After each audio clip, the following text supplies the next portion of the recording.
On the banks of a river, Alice finds herself restless.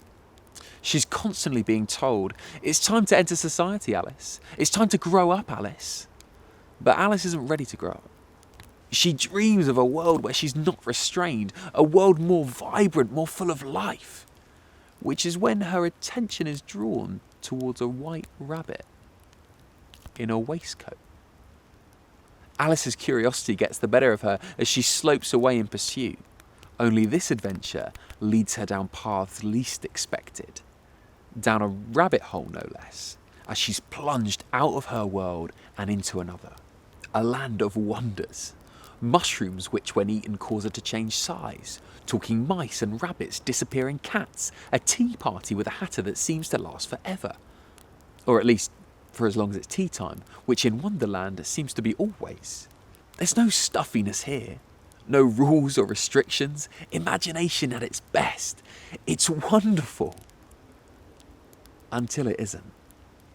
Because something dark lurks at the edges. Alice's new friends are jumpy and nervous. Because, of course, in a world where rules don't apply, danger looms.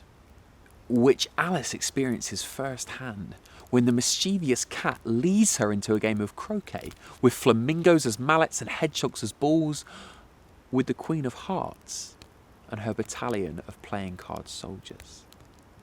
But the Queen of Hearts spells trouble.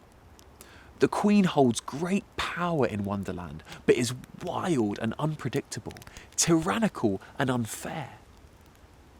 The cat persists in his mischievousness, pranking the Queen and fueling her rage until Alice finds that she's the one who gets the blame.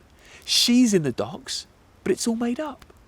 The arguments are nonsense, there is no evidence, and the friends she made along the way are no help at all. Unable to remain quiet, Alice can't hold back any longer. Eating the mushroom that causes people to change size, she now towers over the court. She scolds the Queen for her rash behaviour and sees her once powerful army for what they are, nothing but a pack of cards. But Alice shrinks down again before the enraged Queen thunders, "Off with her head!"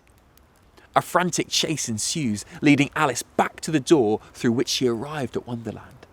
It's locked, but peering through the lock, she sees herself asleep at the side of the river.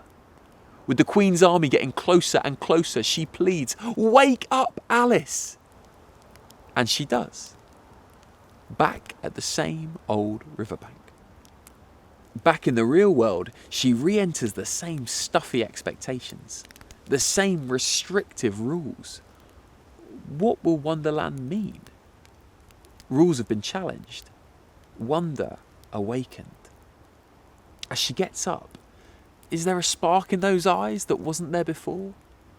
One thing's certain. Alice after Wonderland isn't the same as Alice before it. Back around the family table, timid Alice has become confident Alice.